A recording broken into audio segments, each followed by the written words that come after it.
C'est un sujet dont absolument personne ne parle dans le game des airdrops et pourtant tu vas certainement te sentir concerné. C'est sûr, c'est un truc qui arrive à quasiment tout le monde au bout de quelques mois dans le domaine. C'est pas exactement un mot, mais c'est plutôt un sentiment. Alors on va retracer en avance rapide le parcours d'un bonhomme qui découvre le game des airdrops. Il y a de très bonnes chances que ce soit au détour d'un tweet sur Twitter ou alors dans une vidéo YouTube au hasard. Bref, au fur et à mesure, le bonhomme va découvrir ce que c'est le concept d'airdrop, le fameux argent magique d'internet. Et au début, ça va être génial parce qu'il a encore absolument tout à découvrir. Il sait pas encore exactement comment tout fonctionne. Il y a plein de nouveautés, comment bridger d'une blockchain à une autre, comment faire de la DeFi, générer des intérêts, etc. Après, il va commencer à aller sur des Discord, à aller discuter avec des gens, à aller récupérer des informations. Il va suivre d'autres personnes sur Twitter qui vont lui donner de nouveaux sons de cloche. Et après, s'il a un petit peu de chance, on arrive très rapidement à un moment là où il y a un airdrop avec un claim et il peut regarder s'il est éligible, s'il est pas éligible, s'il a joué, les critères, tout ça. Bref, c'est quelque chose de particulièrement prenant et particulièrement excitant dans les premiers mois. Parce que toutes les nouveautés qu'ils vont rencontrer sont, c'est dans le nom, tout simplement, des nouveautés. Et donc c'est sympa, c'est original, ça casse de la routine.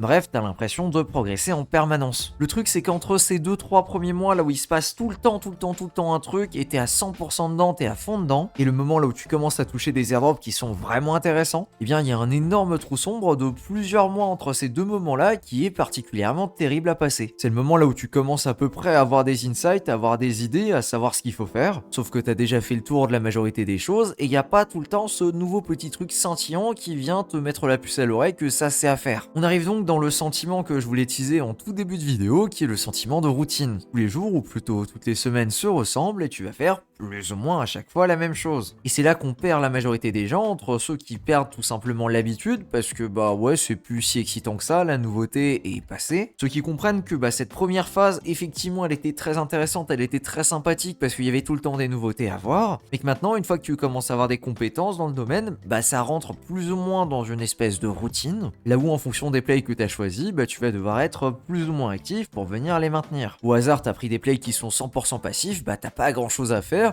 si ce n'est regarder une fois toutes les quelques semaines où en sont tes positions. En même temps, tu suis quand même un petit peu Twitter pour avoir une bonne idée de si un des projets que tu es en train de suivre, il a fait un airdrop ou pas. Mais sinon, globalement, tu remets pas en cause à chaque fois la moindre de tes positions pour le moindre changement. Et sauf si dans tes recherches, une ou deux fois par mois, tu trouves quelque chose qui est vraiment exceptionnel niveau play, tu vas pas avoir à faire plus de maintenance que ça. Donc effectivement, avec un profil de ce type-là, tu peux très vite commencer à te désintéresser. Tout simplement parce que t'as pas besoin d'être super intéressé dans ce qui se passe, parce que ton play, il est passif. C'est d'ailleurs dans le nom et c'est probablement pour ça que tu l'as sélectionné. Maintenant, t'as peut-être des gens avec des profils qui sont un petit peu plus actifs. Disons qu'on prend un profil un petit peu intermédiaire à ce niveau-là. Lui, son game, c'est de jouer les layers 2, donc tout ce qui va être Eclipse et Base en ce moment. Il est un petit peu sur le créneau d'abstract, mais bon, c'est pas encore lancé, alors il n'y a pas 50 000 trucs à faire dessus. Et il a également posé le même constat du côté de Mega Ethereum. Ça, c'est un profil type qui va tomber dans la routine, parce que ce sont des activités qui ont tendance à se répéter assez régulièrement. Je veux dire, le game des layers 2 est pas infini et il n'y a pas des nouveautés qui vont popper comme ça à droite à gauche toutes les semaines. Alors qu'on se le dise, j'aimerais bien. Après, si la personne veut aller plus loin, elle peut aussi regarder du côté des layers 2 qui peuvent faire d'autres airdrops. Je pense à Optimism 6, à ZK-Sync numéro 2,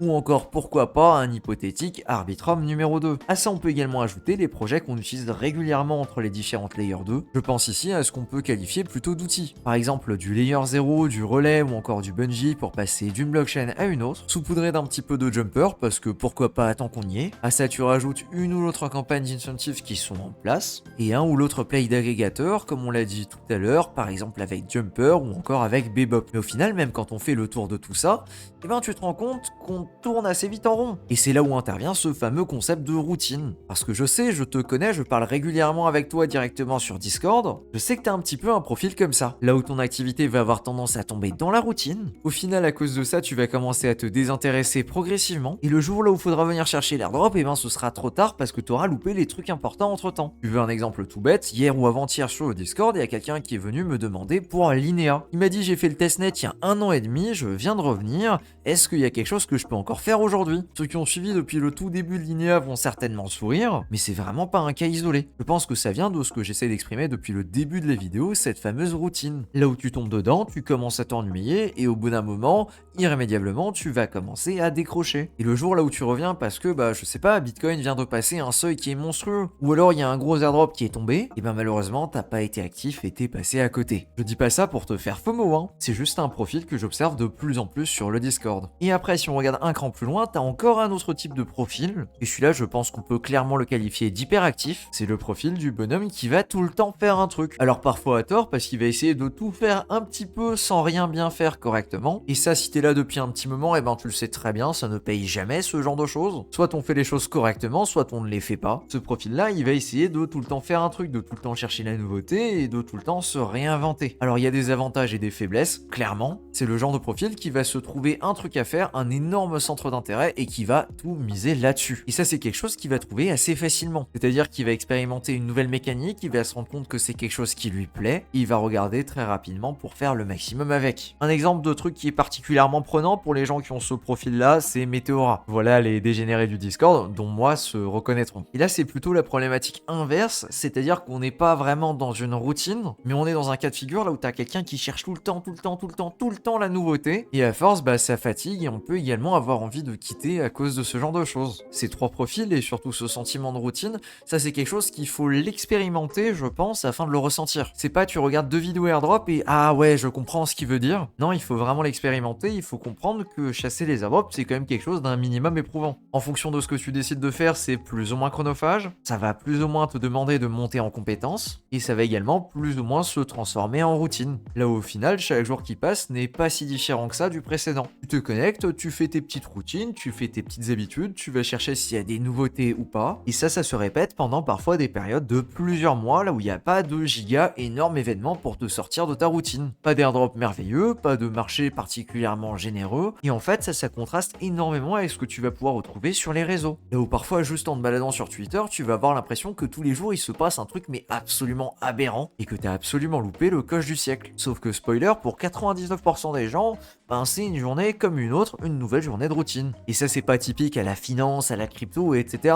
Ça c'est un truc qui est assez classique et qu'on va retrouver sur les réseaux. Pour chasser les airdrops, il faut donc être capable d'accepter que pendant une longue période, il va pas se passer grand chose. Tu vas peut-être prendre position sur de nouveaux plays, il y a peut-être un token qui va bien monter, un token qui va bien descendre, de la yield qui va tomber ou pas, et que dans plusieurs mois peut-être, si tu as posé tes pions sur le bon cheval, tu pourrais être récompensé. C'est ça le game des airdrops. Alors si t'es addict à la dopamine, la majorité des plays qui sont présentés sur la chaîne, ça fonctionne juste pas pour toi. Dans ce cas-là, il faut peut-être juste regarder du côté de Meteora. Voilà, je dis ça, je dis rien. Ou alors tout simplement adapter ton style d'activité pour que ça matche un petit peu plus avec ce que tu as comme attente. Je pense que ça c'est vraiment le secret pour arriver à durer dans le temps dans ce domaine qui est un petit peu particulier et qui se rapproche plus du marathon que du sprint. C'est juste pas réaliste de commencer aujourd'hui et de s'attendre à devenir double guillemets riche demain parce que tu as fait certaines actions on-chain. Aujourd'hui, il y a de plus en plus de concurrence sur le créneau et il faut réussir à se démarquer. Et ça, que ce soit dans le choix des projets que tu vas venir chasser, ou alors dans les différentes stratégies que tu vas adopter. Malheureusement, il n'y a pas de secret, pour performer, il faut avoir arpenté la blockchain un minimum. Et ça, c'est quelque chose qui s'acquiert avec le temps. Je pense également que c'est très important d'arriver à te faire ton propre, plus ou moins, programme. Et donc, en fonction de tes forces et faiblesses, choisir différents plays qui vont être complémentaires à ce que tu cherches. Si tu as énormément de temps libre et que tu veux l'allouer à la crypto,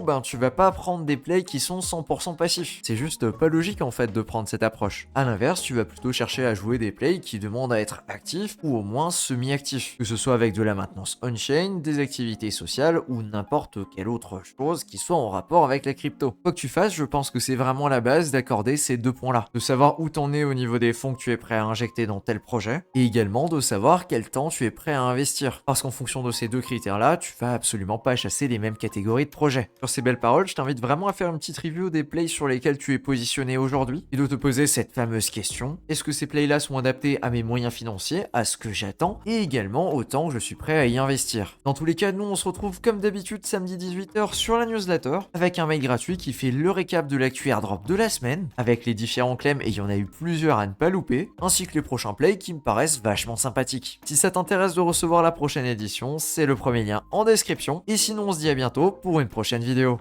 Ciao!